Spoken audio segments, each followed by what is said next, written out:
பண்ண முடியாத காரியத்துக்கு நான் முதல் ஃபைல் அதுதான் கையெழுத்து போடுவேன்னு சொல்றீங்க. எப்படிங்க முடியும்னு யாரோ கேட்டமா? ஆனா இங்க பார்த்தா போதை பொருளுங்கிறீங்க, 2 அமைச்சர் ஜெயிலுக்கு அனுப்பியிருக்கீங்க. அதனால கிளியரா தெரியுது அந்த இண்டி அலையன்ஸ் நம்மளுக்கு ஒரு எலெக்ஷன் டைம்ல ஒரு என்டர்டெயின்மெண்ட்.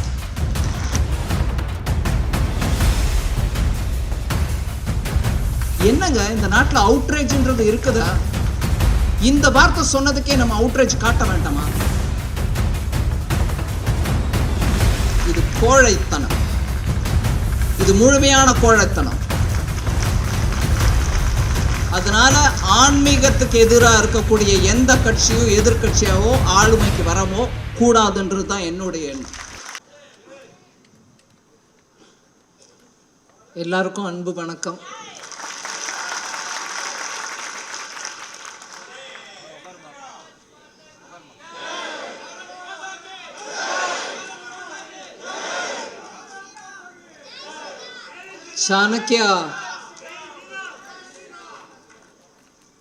சாணக்யா டிஜிட்டல் டிவி 5 வருஷங்கள் நிறைந்த அந்த சந்தர்ப்பத்தில் இந்த ஆனுவல் செலிப்ரேஷனில் என்னை வந்து பங்கேற்கிறதுக்கு கூப்பிட்ட ரங்கராஜ் பாண்டே அவர்களுக்கு நன்றியை தெரிவித்துக் கொள்கிறேன். இதே மேடையில் ரொம்ப சீனியர் பொலிட்டீஷியன், தமிழ்நாட்டில் மதிப்புக்குரிய, என்றும் மதிப்புக்குரிய பெரியவர் மூப்பனார் அவர்களின் திருமகன் ஜே.கே. வாசன் அவர்கள், அதே மாதிரி விவரமாக அவருடைய அரசியல் வாழ்க்கையை பற்றி எடுத்து சொன்ன டிடிவி தினகரன் அவர்களுக்கும், இந்த மாதிரி ஒரு லைவ் ஆடியன்ஸ் எனக்கு முன்னாடி இருக்கிறது கொஞ்சம் நர்வஸாக இருக்குது எனக்கு. உங்கள் எல்லாருக்கும் கூட வணக்கம்.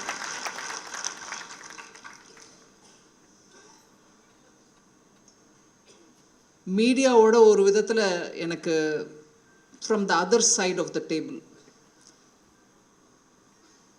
ஒரு கட்சியின் மீடியா ஸ்போக்ஸ் பர்சனாக இருந்த அந்த எக்ஸ்பீரியன்ஸை வச்சுட்டு ஜஸ்ட் ஒரு நிமிஷம் கடந்த 15-20 ஆண்டுகளில் மீடியாவில் நடந்த மாறுப்புகளை சொல்லிட்டு அந்த கான்டெக்ஸ்டில் ரங்கராஜ் பாண்டே அவர்கள் செய்யும் இந்த எக்ஸ்பெரிமெண்ட்டை பற்றியும் பேச விரும்புகிறேன்.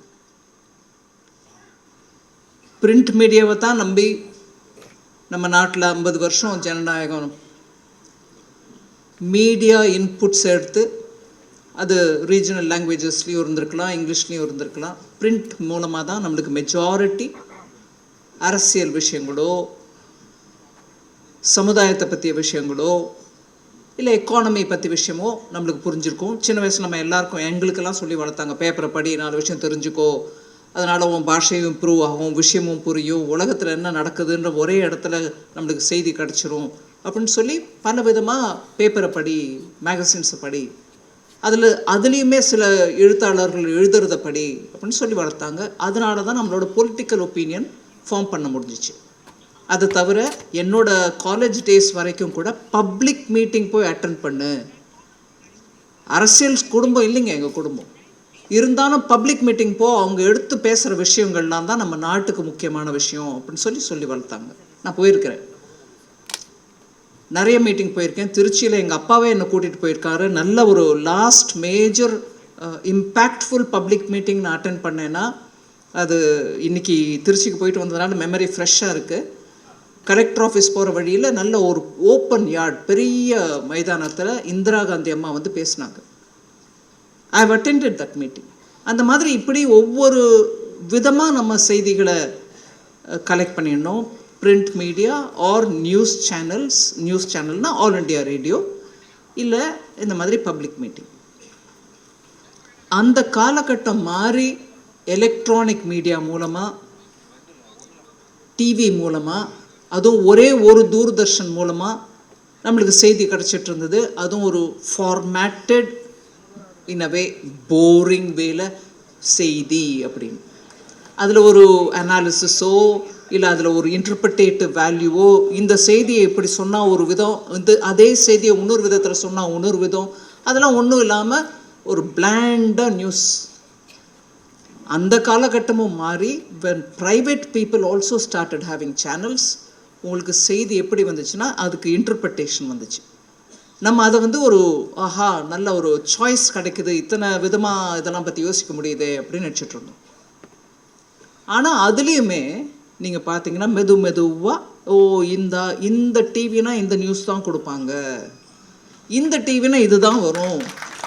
ஒரே டிவியில் எல்லா விதமான வியூ பாயிண்ட்ஸும் வரத்துக்கான வாய்ப்பை நம்ம சீக்கிரத்தில் இழந்துட்டோம். ஏன்னா எல்லாரும் அவங்கவுங்க ஃபண்டை போட்டு நடத்துகிற டிவினால இப்படி தான் வந்துட்டே இருந்துச்சு.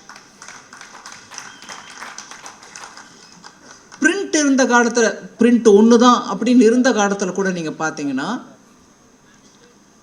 ரஃப்பாக எல்லாரும் ஒரே விதத்தில் போட்டுட்டு இருந்தாங்கன்னா யாரோ ஒருத்தர் தான் அதை பற்றி இன்னும் நல்ல டீட்டெயிலாக அனலைஸ் பண்ணி இல்லைங்க இதுதான் விஷயம் அப்படின்னு முகத்தில் அடித்த மாதிரி சொல்லக்கூடிய திறமை இருந்த பத்திரிகையாளர்கள் ரொம்ப குறைச்ச பேர் தான். அது அவங்க தனியாக வழியில் ஒரு பத்திரிகையே நடத்தணும் அப்படின்னா அதுக்கு வேறு விதமான தைரியமும் இருக்கணும், பணமும் இருக்கணும், சப்போர்ட்டும் இருக்கணும். இல்லாட்டினாலும் நடத்தினவங்க இருக்காங்க. அதில் நான் தமிழ்நாட்டில் ஷோவை பற்றி நம்ம எப்போதும் மரியாதையாக பேசணும். அவர் மீதையும் நிறைய தாக்குதல் நடந்துச்சு. அவர் துக்ளக்கு நடத்துறதுக்கும் கஷ்டப்பட்டார். பட் நம்மளுக்கு தெரியும் ஒரு ஆன்டி எஸ்டாப்ளிஷ்மெண்ட் வாய்ஸ் அப்படின்னா அதை எடுங்க, அதில் வரும். எந்த கட்சின்னு பார்க்காம உண்மையாக எடுத்து சொல்வாங்க. ஸோ நீங்கள் பிரிண்ட் பார்த்தீங்க, ஒரே மொனாட்டனஸாக தூர்தர்ஷனில் அப்போ இருந்த தூர்தர்ஷனில் இருந்த நியூஸ் பார்த்தீங்க. அதுக்கப்புறம் சாய்ஸ் வந்துருச்சுன்னு நம்ம நினச்சோமே தவிர அந்த சாய்ஸ்லையுமே இந்த டிவிக்கு போனால் இந்த செய்தி உங்களுக்கு கிடைக்கும், இந்த கட்சியை சப்போர்ட் பண்ணி நியூஸ் வேணுமா அந்த சேனலை பார்த்துக்கோங்க அப்படிங்கிற அந்த அளவுக்கு ஒரேடியாக எவ்ரிபடி டுக் தேர் ஓன் பாத். மீடியாங்கிறது நம்மளுக்கு எப்படி உதவியாக இருக்கணும், எல்லா செய்தியும் எடுத்துகிட்டு வரணும், அதில் இருக்கக்கூடிய 2 பக்கத்தையும் எடுத்து சொல்லணும், 3ஆம் பக்கம் இருந்தால் 3ஆம் பக்கத்தையும் சொல்லணும். அந்த மாதிரி ஒரு எக்ஸ்பெக்டேஷன் என்றைக்கும் மீட் ஆகலை. ட்ரெடிஷ்னல் பிரிண்ட் மீடியா டேஸ்லேருந்தும் சரி, இன்றைக்கி இருக்கக்கூடிய டேஸ்லேயும் சரி. அதனால தான் இன்றைக்கி நீங்கள் பார்த்தீங்கன்னா politically or economically, internationally or domestically social மீடியாவோட இம்பார்ட்டன்ஸ் பெருகுது. இதே ஒரு விஷயத்தை 4 கேள்வி கேட்குறாங்க 4 பேர். ட்ரூ டெமோக்ரஸின்னா நம்ம தெருவில் போகிறவங்க கூட 4 கேள்வி கேட்டாங்கன்னா நம்மளுக்கு சுருக்குங்கோ, ஐயோ ஆமாம் இவர் இப்படி கேட்குறாரு என்ன விஷயம் அது அப்படின்னு. அதுதான் இன்றைக்கி சோஷியல் மீடியா மூலமாக நடக்குது. ஆனால் அதையுமே மிஸ்யூஸ் பண்ணுறவங்க இருக்காங்க. அது அப்படி ஒரு பக்கத்தில் வச்சுட்டு நம்ம பார்த்தோம்னா யாரும் இன்றைக்கி சரியான கேள்வி கேட்குறவங்களுக்கு பதில் சொல்லாமல் போயிட முடியாது. அதனால தான் நிறைய கொந்தளிப்பு இருக்குது. எங்கேயுமே ஒரு ஸ்திரத்துவம் இல்லை, எங்கேயுமே ஒரு ஸ்டேபிளாக போக முடியல. நீங்கள் போயிட்டுருக்கீங்கன்னா ஒரு 1000 கல் உழுது அதுக்கு ஒவ்வொரு கல்லுக்கும் பதில் சொல்லிட்டே நீங்கள் இன்னும் போயிட்டே இருக்கணும். மீடியா பொறுப்போடு எல்லாத்தையும் எடுத்து பேசி நடத்தியிருந்தா அட்லீஸ்ட் 1, 2, 3 மீடியா இந்த கொந்தளிப்புக்கு காரணம் இல்லாமல் எல்லாத்தையும் விவரமாக எடுத்து குளுமையான ஒரு சூழ்நிலையில் டிஸ்கஸ் பண்ணி எடுத்து சொன்னோம்னா மக்கள் புரிஞ்சுக்குவாங்க.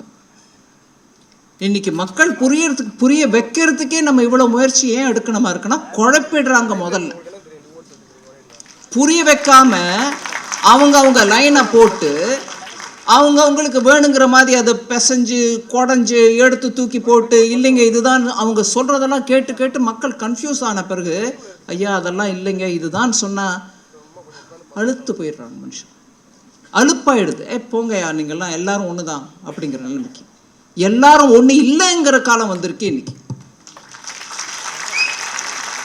அரசியலில் எல்லாரும் ஒன்று இல்லை. இந்த நாட்டை புரிஞ்சுக்கிட்டு இந்த நாட்டு மக்களுக்கு என்ன தேவையோ அதை புரிஞ்சுக்கிட்டு நாடு முன்னேற வைக்கிறதுக்கு என்ன பண்ணணுமோ அதை பண்ணக்கூடிய தலைவர்கள் இருக்காங்க. நம்ம முக்கியமாக பிரதமர் ஐயா இருக்கார். அப்படி எந்த பாகுபாடும் எந்த ஒரு விதமான வேறுபாடும் இல்லாமல் பாரத நாடு முன்னேறணும், அதில் இருக்கக்கூடிய ஒவ்வொரு குடிமகனும் முன்னேறணும்னு அவர் உழைக்கிறார். நாங்கள் அதை பொறுத்துக்க முடியாமல் அவரை நீக்கணும், பாரத குடிமகனுக்கு யாரும் சர்வீஸ் பண்ணுன்னு சொல்லலையே, நாங்கள் ஊழலோட ஒரு 10-50 வருஷம் வர கூட நடத்தியிருக்கோம் ஆட்சி, அதுவும் நல்லா தான் நடந்துச்சு அப்படின்னு எங்களோட அபிப்பிராயம். அதனால் நாங்கள் திருப்பி இன்றைக்கி நியாயம் மக்களுக்கு சேர்த்து போட்டுட்டு கூட்டிகிட்டு போகிறோம் அப்படின்னு நான் ஒரு பக்கம் நடப்பேன், இன்னொரு பக்கம் இன்னொருத்தர் ஒன்று சொல்லிட்டு இருப்பாரு. ஆனால் நாங்கள் கூட்டணி, அந்த கூட்டணியில் இருக்கிற ஒரு இன்னொருத்தர் சொல்கிறார், நாங்கள் எங்கள் கட்சியோட ஆளுங்களை அப்பாயிண்ட் பண்ணிக்கிட்டோம், நீங்கள் எங்கள் தேவையில்லை எங்கள் மாநிலத்தில்னு. ஆனால் இதுக்கெல்லாம் நம்பிக்கிட்டு நம்ம ஓட்டு போடணும்னு எதிர்பார்க்குறாங்க. இந்த மாதிரி ஒரு சந்தர்ப்பவாதமோ குழப்பமோ ஆக்சுவலாக நம்ம எல்லாருக்கும் தெரியுது, இது ஒரு வேடிக்கை கேலி கூத்து மாதிரி ஆயிட்டுருக்கு. நிற்க வச்சு ஒரு தரம் நீங்கள் இந்த நாட்டுக்கு நெக்ஸ்ட் 25 வருஷத்துக்கு என்ன பண்ணலான்னு விரும்புகிறீங்க, என்ன பண்ண போகிறீங்கன்றதை எடுத்து வரைங்கன்னு சொல்ல மீடியா இல்லைங்க. எவ்வளவு பிஜேபியையோ பிரதமரையோ திருப்பி கேள்வி கேட்குறாங்களோ அதே அளவுக்கு இந்த பக்கமும் கேள்வி கேளுங்கிறேன் நான். ஒரு கரப்ஷன் இல்லாமல் 10 வருஷம் ஓட்டியிருக்காங்க. அதுக்கு முன்னாடி 10 வருஷத்தில் டெய்லி ஒரு கரப்ஷன் வந்துட்டு இருந்தது, அப்பவும் கேள்வி கேட்கல. எங்க இப்போ கரப்ஷனே இல்லாமல் இவங்க ஓட்டுறாங்க, ஆனால் இங்கே பார்த்தா போதை பொருளுங்கிறீங்க, 2 அமைச்சர் ஜெயிலுக்கு அனுப்பியிருக்கீங்க. பண்ண முடியாத காரியத்துக்கு நான் முதல் ஃபைல் அதுதான் கையெழுத்து போடுவேன்னு சொல்கிறீங்க, எப்படிங்க முடியும்னு யாராவது கேட்டோமா? அதனால தான் மக்களில் குழப்பம். இது என்ன கேள்வியை கேட்க மாட்டேங்கிறாங்க, ஒருவேளை இவங்க சொல்கிறதெல்லாம் சும்மா பேச்சுவார்த்தைக்கோசம் அப்படி சொல்லிட்டு போகிறாங்களா அப்படிங்கிற மாதிரி. எங்கே கரப்ஷனே இல்லை 10 வருஷன்றது கூட ஒரு பெரிய விஷயமா இருக்குது இந்த நாட்டில். ஆனால் இந்த 2024 எலெக்ஷனில் அது கரப்ஷனே விஷயம் இல்லை. எப்போ அது விஷயமாகுது?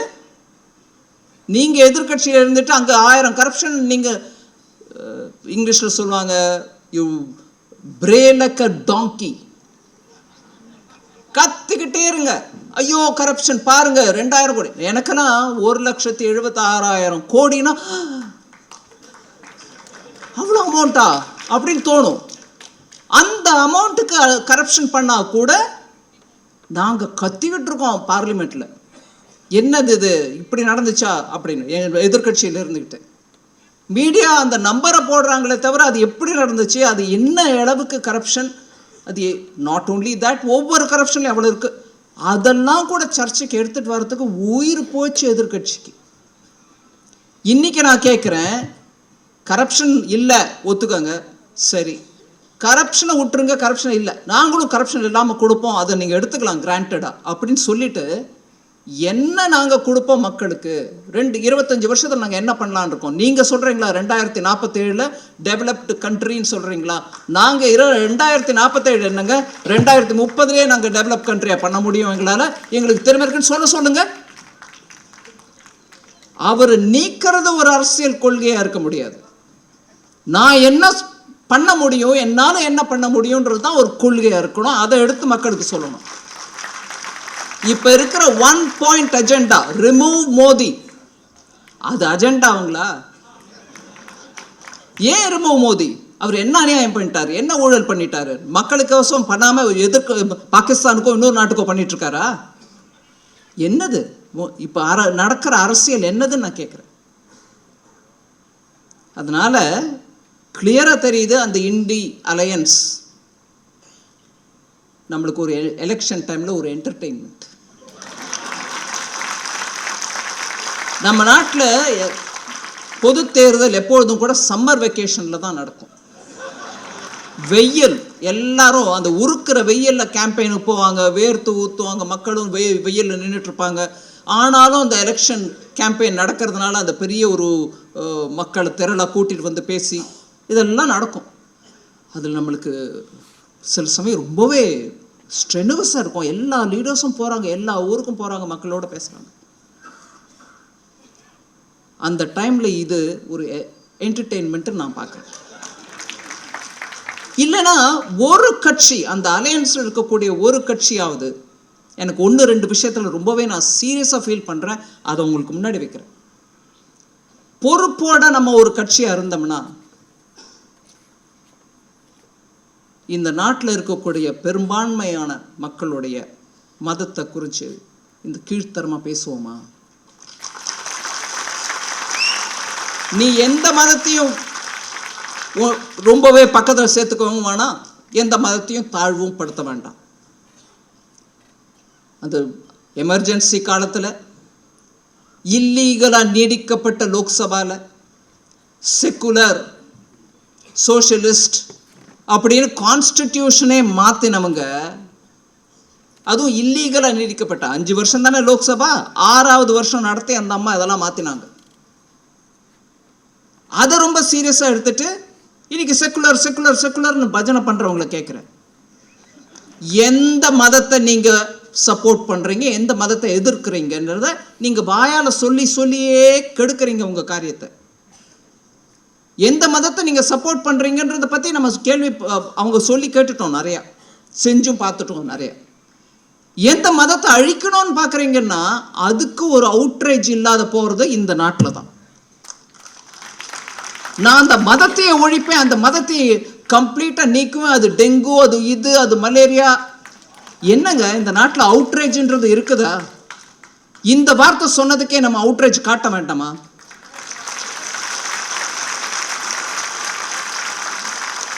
இந்த ஹாலில் உட்கார்ந்துருக்கிறவங்களே பெரும்பான்மையானவர்கள் அந்த மதத்தை தான். உங்களை டெங்குங்கிறாங்க, உங்களை மலேரியாங்கிறாங்க, நீங்கள் ஒழுங்கணும், உங்களை அழிக்க தான் நான் வந்திருக்கேங்கிறாங்க. இதாங்க அரசியல்? இதுக்கு தானே அந்த அம்மா 6வது வருஷத்தில் செக்குலர்னு போட்டுச்சு. அந்த செக்குலர் தான் இன்னைக்கு நான் எனக்கு மூல மந்திரமாக வச்சுட்டு அரசியல் நடத்துகிறேங்கிறீங்க. அப்போ எப்படி ஒரு மதத்தை மாத்திரம் அழிக்க முடியும்? எல்லா மதத்தையும் அழிப்பா பார்க்கலாம், சேலஞ்ச் எடுக்கலாம். வாங்க எல்லாரையும் மலேரியான்னு சொல்லுங்க, எல்லா மதத்தையும் நான் ஒழிக்கிறேன்னு சொல்லுங்க. இல்லை, அதுக்கு தைரியம் இல்லை. ஏன்னா எவரை பற்றி பேசுகிறீங்களோ அவங்க எழுந்து நின்று உங்களை 4 அடி போட மாட்டான்னு தெரியுன்றதுனால நாங்கள் பேசுவோம். இது கோழைத்தனம், இது முழுமையான கோழைத்தனம்.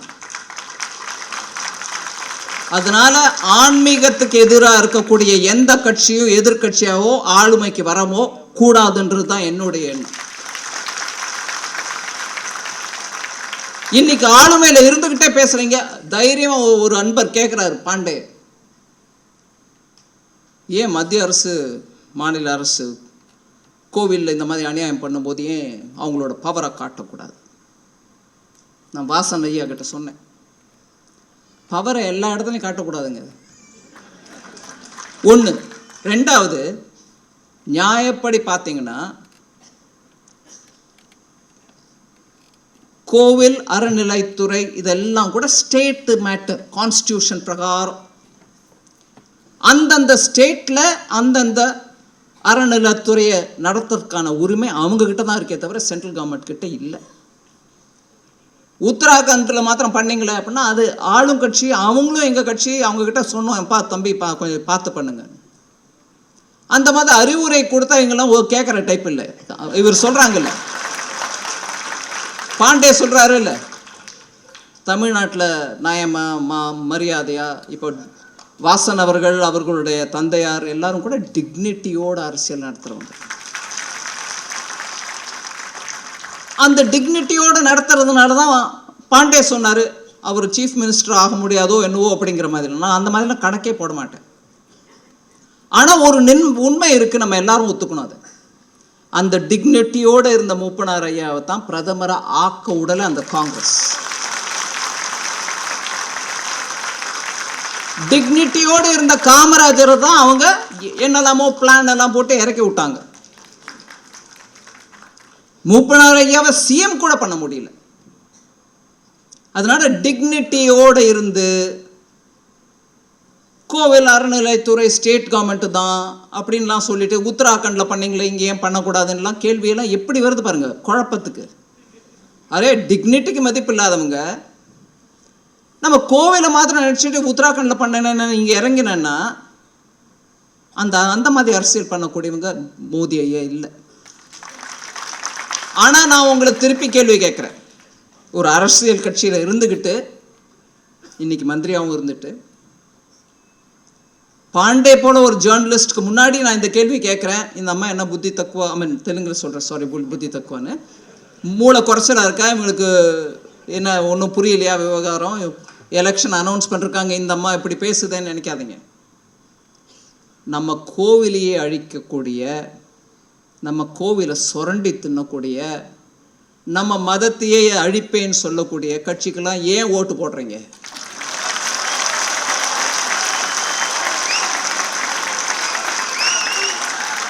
மத்திய அரசு அவங்க கோவிலை சுரண்டி தின்றதை நீங்கள் கட்டுப்படுத்தக்கூடாதா? மோடி ஐயா நீங்கள் உத்தராகண்டில் பண்ண மாதிரி தமிழ்நாட்டில் பண்ணக்கூடாதுன்னு ஏன் கேட்குறீங்க? உங்களோட ஒவ்வொரு ஓட்டுலையும் இருக்குது அந்த பவர்.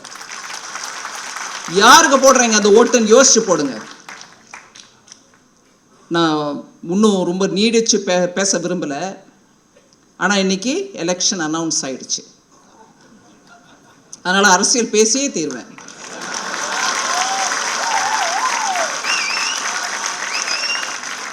தமிழ்நாட்டில் இன்னைக்கு இங்கே உட்காந்துட்டு லேசி சிட்டிசன் நம்ம தான் அப்படின்னு காட்டக்கூடாதுங்க. கை தட்டுறோம், விறுவிறுப்பாக பேசுகிற பாண்டேயை பற்றி நல்ல உன்னதமாக பேசிக்கிறோம். ஆஹா இந்த மாதிரி தான் இருக்கணும், ஜேர்னலிஸ்ட்டு சோ ஐயா மாதிரி இருக்கார் இவர். இதெல்லாம் சரி. அன்னைக்கு எங்கே ஊருக்கு போகலான்னு பிளான் பண்ணுறீங்க உங்கள் குடும்பத்தோட? ஓட்டு போட போவீங்களா? க்ரௌட் க்யூவில் நிற்பீங்களா? ஓட்டு போடுவீங்களா? உங்களோட ஒரு 10 பேரை கூட்டிட்டு போவீங்களா? போதைப் பொருளுக்கு இங்கே தான் பெரிய இடம்ன்ற அந்த திராவிட ஆட்சி நடக்கும் தமிழகத்தில் அந்த கட்சிக்கு ஓட்டு போடுவீங்களா? நீங்கள் மாத்திரம் இல்லை, உங்களோட இருக்கக்கூடிய 10 பேர்கிட்ட போய் நீங்கள் ஒரு நிமிஷம், நான் அந்த சென்டென்ஸ் முடிக்கிறதுக்கு முன்னாடி ஒன்று சொல்கிறேன். கட்சி தொண்டர்கள் தான் ஒவ்வொரு கையில் இந்த மாதிரி ஒரு பீஸ் ஆஃப் பேப்பர் எடுத்துகிட்டு போய் மோடி ஐயா அதெல்லாம் பண்ணார் 10 வருஷத்துக்கு, நீங்கள் கமலம் பார்த்து தாமரைக்கு ஓட்டு போடுங்க அப்படின்னு ஒவ்வொரு கட்சியும் போகும். தினகரன் ஐயா கட்சி போகும், வாசன் ஐயா கட்சி போகும், எல்லாரும் போவாங்க. ஆனால் நான் நம்ம நாட்டு ஜனநாயகம் இன்னைக்கு இருக்கக்கூடிய நிலைமையில நம்ம நாடு இன்னும் 25 வருஷத்துக்குள்ள நல்ல ஒரு டெவலப்டு வல்லரசாக மாறணுன்ற இந்த நிலைமையில இன்னைக்கு இருக்கக்கூடிய இளைஞர்களும் சரி, நீங்களும் சரி, எல்லாரும் சரி, பெண் ஆண் எல்லாரும், ஹிந்து முஸ்லிம் கிறிஸ்டியன் யாராலும், நெக்ஸ்ட் 25 இயர்ஸில் நம்ம எடுத்துட்டு வரக்கூடிய ஆட்சிகள் தான் இந்த நாட்டை வல்லரசாக்கும். இதில் நம்ம ஆசைப்பட்டுக்கிட்ட 500 ரூபா கொடுத்துட்டான், பிரியாணி பொட்டலம் கொடுத்தான், 6 பாட்டில் கொடுத்துட்டான், நம்ம வேற யாருக்காவது போட்டோம்னா வல்லரசு இல்லை புல்லரசாக இருப்போம். நம்ம இங்கே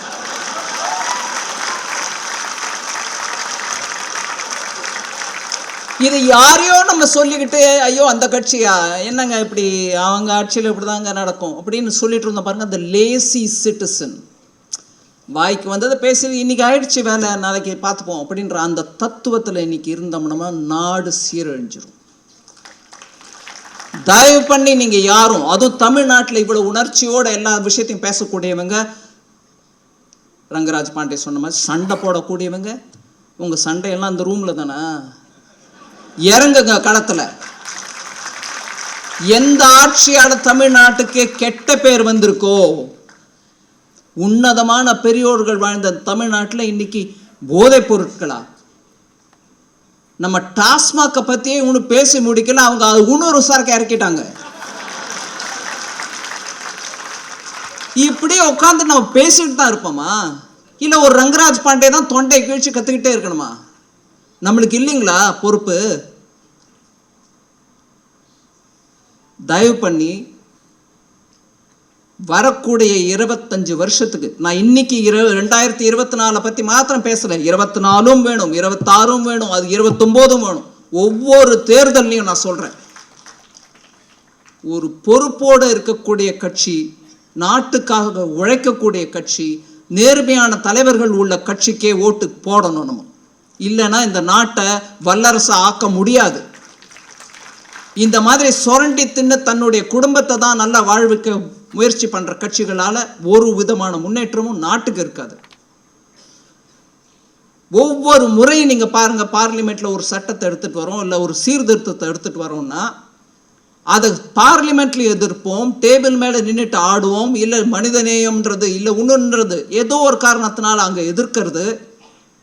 ஓட்டு போட்டு மெஜாரிட்டி ஓட்டோட வந்திருக்கிறவங்க அவங்க மேனிஃபெஸ்டோவில் சொல்லிருக்கிற ஒவ்வொன்றையும் செயல்படுத்துறதுக்காக பார்லிமெண்ட்டில் முயற்சி எடுக்கிறவங்கள தடுத்து நின்று அதுக்கு எதிர்ப்பாக, அதாவது மக்களுடைய ஓட்டுக்கு எதிர்ப்பாக நின்று அங்கே பார்லிமெண்ட்லேயும் ஒரு விதமான தீர்ப்பு எடுக்க முடியாத அளவுக்கு பண்ணிட்டு ரோட்டில் வந்து இங்கே வேறு விதமாகவும் பேசிட்டு இந்த நாட்டின் முன்னேற்றத்துக்கு, அதை மாத்திரம் இல்லை, அங்கே முடியல என்ன உடனே ஒவ்வொரு முறையும் கோர்ட்டுக்கு போகிறது, ஒவ்வொரு கேஸும் டிலே பண்ணுது, ஒவ்வொரு ப்ராஜெக்டையும் ஒவ்வொரு ஸ்கீமையும். நீங்கள் பார்த்தீங்கன்னா இப்போ வரைக்கும் 10-11 மேஜர் டிசிஷன்ஸ் எல்லாத்துலேயும் சுப்ரீம் கோர்ட்டுக்கு போயிடுது.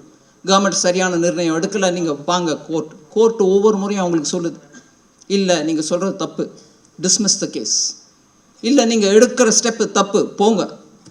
இப்படியாக பார்லிமெண்ட்லேயும் தொந்தரவு பண்ணுறது, தடுக்கிறது, கோர்ட்டு மூலமாகவும் தடுக்கிறது, ஒவ்வொன்றையும் கேஸாக சொல்லலாம். நாட்டின் டெவலப்மெண்ட்டுக்கு இவங்க ஆட்சி பண்ண 10 ஆண்டுகளில் டெவலப்மெண்ட்டை விட்டுருங்க, அவங்க சொந்த டெவலப்மெண்ட் பண்ணிக்கிட்டு போயிட்டு இருந்தவங்க. நாட்டின் டெவலப்மெண்ட்டுக்கு ஒருத்தர் உழைக்கலை. அதனால் நான் உங்கள் எல்லாரையும் இன்றைக்கி நான் கேட்டுக்கிறேன், இந்த தேதியை நம்ம மறக்கக்கூடாது. ரங்கராஜ் பாண்டேயோட சேனலும் நல்லா இருக்கணும், நாடும் நல்லா இருக்கணும். இன்றைக்கி நான் எலெக்ஷன் கமிஷன் மூலமாக இன்றைக்கி வந்திருக்க அனௌன்ஸ்மெண்ட், தயவு பண்ணி இந்த தேதியை மறக்காதீங்க. நம்மளுக்கு இங்கே எலெக்ஷன் நடக்கும்போது தமிழ்நாட்டில் ஒரு முதிர்ச்சி இருந்தது ஒரு காலத்தில். ஸ்டேட் லெவலில் ஸ்டேட் பார்ட்டிக்கு ஓட்டு போடுங்க, நேஷ்னல் பார்ட்டியை பார்லிமெண்ட்டுக்கு அனுப்புங்க இருந்துச்சுங்களா? இன்னைக்கு நேஷ்னல் பார்ட்டி உங்கள் கண்ணில் காங்கிரஸ் ஒன்று தான் படுதா? இல்லைங்க, அவங்க ஸ்டேட் லெவல் பார்ட்டிக்கு கூட மிஞ்சலை. நீங்கள் ஸ்ட்ரிக்ட்லி பார்த்தீங்கன்னா கர்நாடகாவில் ஏதோ ஜெயிச்சு வந்துட்டாங்களே தவிர வேறு எங்கெல்லாம், Himachal Pradesh state, yes I agree. இன்னைக்கு அவங்க சொல்லக்கூடிய ஒவ்வொரு ப்ராமிஸையும் ஆட்சியில் இருந்தபோது ராஜஸ்தானில் பண்ணி காமிச்சாங்களா? இத்தனை ரூபாய் இவங்களுக்கு கொடுக்குறேன், அது என்ன அப்ரெண்டிஸ்ஷிப்க்கு ஒரு லா எடுத்துகிட்டு வரேன், நியாயம் கொடுக்குறேன் நாட்டுக்கு. என்ன அநியாயம்? சவுத் ஆஃப்ரிக்காவா அப்பார்த்தைட் நடந்துட்டுருக்கா? ஒரு காலத்தில் சவுத் ஆஃப்ரிக்காவில் நெல்சன் மேண்டலா ஜெயிலில் இருந்த காலத்தில் சொல்லுவாங்க அப்பார்த்தைட். அந்த மாதிரி ஏதாவது அநியாயம் நடந்துட்டுருக்கா?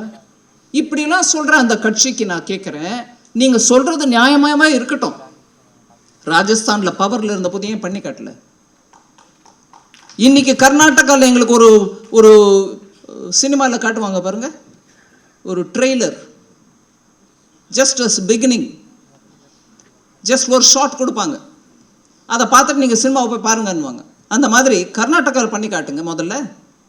எங்கேயும் இல்லைங்க, மக்களை குழப்பம் பண்ணுறதுக்கு, மக்கள் மனசை குழப்பி விடுறதுக்கு இல்லாத ப்ராமிஸு, பாரத் ஜோடோ யாத்ரா அது இதுன்னு சொல்லிட்டு அலையிற பார்ட்டி தான் நேஷ்னல் பார்ட்டின்னு நினச்சிக்கிறாங்க அவங்க. அந்த ஸ்தானத்துலேருந்து என்றைக்கோ அவங்க இறங்கிட்டாங்க. அதனால் தமிழ்நாட்டிலேருந்து நேஷ்னல் பார்ட்டின்னு நீங்கள் பார்த்தீங்கன்னா பாரதிய ஜனதா கட்சி உங்கள் முன்னாடி இருக்கு. அதில் கட்சி தலைவர் அண்ணாமலை முயற்சி பண்ணிட்டு இருக்காரு. செயலை இழந்து என்றைக்குமே பிஜேபி எந்த மாநிலத்திலும் இல்லாமல் தான் இருக்குது. நல்ல செயல் ஆக்கத்தோடு தான் இருக்காங்க. மோடி ஐயா தமிழ்நாட்டை பற்றி இன்னும் பேசாத இடம் இல்லை, தமிழ் மொழியை பற்றி பேசாத இடம் இல்லை, தமிழ் பண்பாட்டை பற்றி பேசாத இடம் இல்லை. நம்ம தமிழ் மக்களே, நம்மளுக்கு இன்னும் என்ன தான் வேணும்? அதெல்லாம் காதலை கேட்குற இனிமையாக இருக்கு, ஆனால் எங்களுக்கு போதைப் பொருள் தான் வேணுங்கிறோமா? மோடி மாதிரி ஐநாவில் போய் தமிழை பற்றி பேசணும், ஆமாம், பழமையான பாஷைன்னு சொல்லணும், ஆமாம், அதெல்லாம் வேணும். ஆனால் எனக்கு அரை பாட்டில் கொடுக்குறவன் தான் வேணும்னா எப்படிங்க?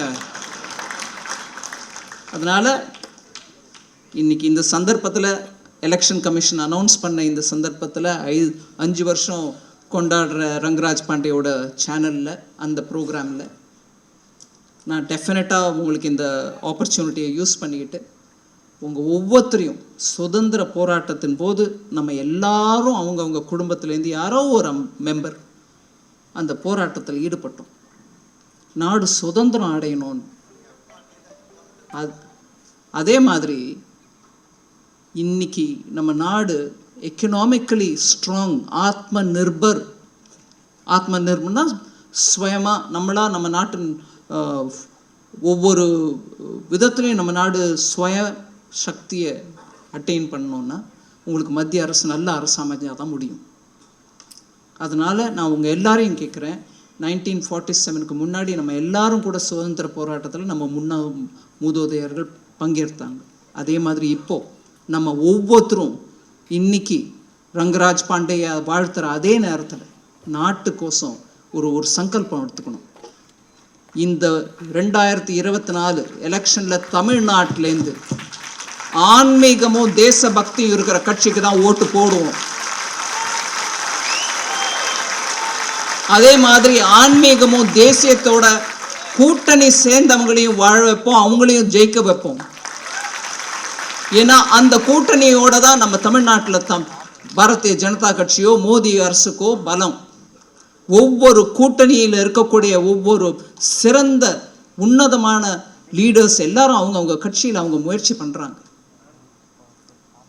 தமிழ்நாட்டில் பாரதிய ஜனதா கட்சியோட என்டிஏ கூட்டணிக்கு தயவு பண்ணி நீங்கள் ஓட்டு மாத்திரம் இல்லைங்க, நீங்கள் ஒவ்வொருத்தரும் தெருவில் இறங்கி ஓட்டு கேளுங்க. எங்களுக்கோசம் கேளுங்க, நாட்டுக்கோசம் கேளுங்க. இந்த நாடு நல்லா முன்னேறணும், நல்ல ஆட்சி இருக்கணும், நம்ம மக்களுக்கு ஒரு டிக்னிட்டியோட வாழ்க்கை இருக்கணும். எப்போ பாரு இன்னொருத்தரோட போட்ட பிச்சையில் நம்ம வாழ அக்கறல தேவையில்லை. நம்ம சில கட்சிகள் நம்மளை இன்னைக்கு எப்படி டீல் பண்ணுறாங்கன்னா, வெள்ளமா இந்த 1000 ரூபா எடுத்துக்க, வீடு இடிஞ்சு விழுந்துருச்சா இந்த 500 ரூபா எடுத்துக்க. அந்த மாதிரி கட்சியோட நம்ம அரசு நாடு முன்னேறாதுங்க. தயவு பண்ணி தூர நோக்கு இருக்கணும், நல்ல விதமான நியாயமான அரசியல் பண்ணுறதுக்கான வில்லிங்னஸ் இருக்கணும், கமிட்மெண்ட் இருக்கணும். ஸோ நான் உங்களை கரம் கூப்பி இன்னைக்கு எலெக்ஷன் கமிஷன் அனௌன்ஸ் பண்ண இந்த நாள் 5 வருஷம் கொண்டாடக்கூடிய சாணக்கியா டிவிக்கு எத்தனை நல்வாழ்த்து சொல்கிறோமோ அதே அளவுக்கு இன்னைக்கு தேதியை மறந்துடாமல் நம்ம ஒவ்வொருத்தரும் தெருவில் இறங்கி நாட்டுக்காசும் நாட்டை மனசில் வச்சுக்கிட்டு நாட்டுக்கோசம் நீங்கள் போய் ஓட்டு கேட்டு நல்ல ஒரு கட்சியை பாரதிய ஜனதா கட்சி, நரேந்திர மோடி, அதே மாதிரி எங்களோட கூட்டணியில் இருக்கிறவங்க எல்லாரோடைய சப்போர்ட்டுக்கும் நான் இன்றைக்கி உங்களை வேண்டி கேட்டுக்கிறேன். பாரத நாடு உன்னத நாடாக இருக்கணும். ஜெய்ஹிந்த்.